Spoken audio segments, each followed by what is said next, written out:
क्या कभी सोचा है कि जिस इंसान ने आईफोन जैसी क्रांति लाई, उसे अपनी ही कंपनी ने बाहर का रास्ता दिखा दिया था?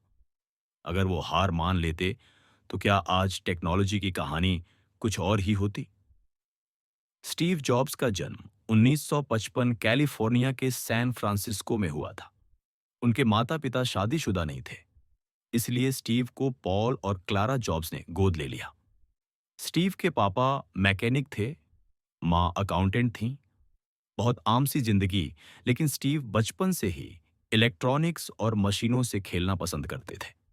हाई स्कूल में स्टीव को पढ़ाई उतनी रुचिकर नहीं लगी जितना दुनिया को नए तरीके से समझना। पढ़ाई के दौरान पैसे कम पड़ जाते थे।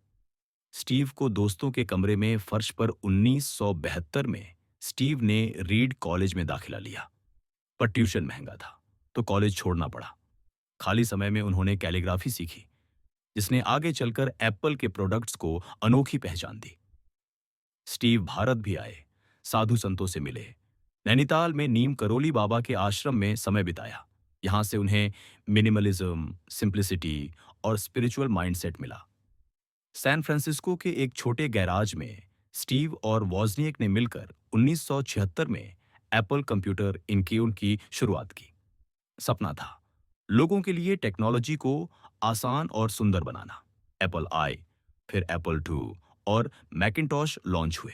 मैकिन्टॉश का मार्केटिंग 1984 एड आज भी लेजेंडरी है। इसने एप्पल को दुनिया में नई पहचान दी।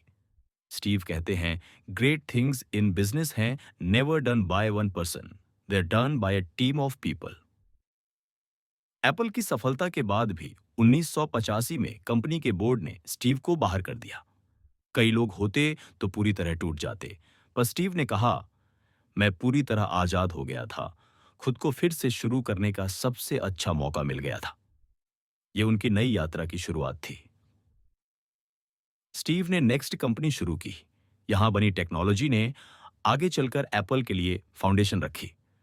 नेक्स्ट के कंप्यूटर्स भले ज्यादा कमर्शियल ना चल सके, लेकिन इनकी क्वालिटी और इनोवेशन ने फ्यूचर टेक्नोलॉजीज को इंस्पायर किया।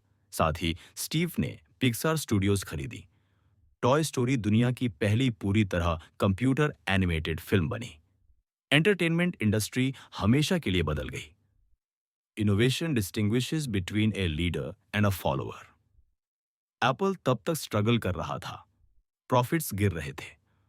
1996 में स्टीव वापस लौटे। उनके लीडरशिप में एप्पल में नए प्रोडक्ट्स और क्रिएटिविटी की वेव आई। उन्होंने world famous think different campaign चलाया, जिसमें Gandhi, Einstein, Picasso, Bob Dylan जैसी हस्तियों को शामिल किया। यह एप्पल को सिर्फ टेक्नोलॉजी नहीं, बल्कि क्रिएटिविटी और इंस्पिरेशन का सिंबल बना गया। स्टीव का विजन था एप्पल के प्रोडक्ट्स सिर्फ टेक्नोलॉजी नहीं, बल्कि आर्ट बने। यही वजह थी कि आईमैक, आईपॉड, आईट्यून्स, आईफोन सबने पूरी दुनिया बदल दी। स्टीव बार बार कहते थे, डिजाइन न सिर्फ यह कैसा दिखता है और कैसा लगता है, design is how it works. उनके लिए सिंप्लिसिटी सबसे बड़ी पावर थी। वे परफेक्शनिस्ट थे, हर डिटेल में गुणवत्ता ढूंढते थे। Quality is more important than quantity. One home run is much better than two doubles. Steve Jobs की कहानी हमें सिखाती है कि सेटबैक बस एक पॉज होता है, हार मानना सोल्यूशन नहीं। अगर दिल से मेहनत, जुनून और खुद पर विश्वास रखा जाए, दुनिया बदलना मुमकिन है। उनके फेमस शब्द, स्टे हैंगर, स्टे फॉलिश।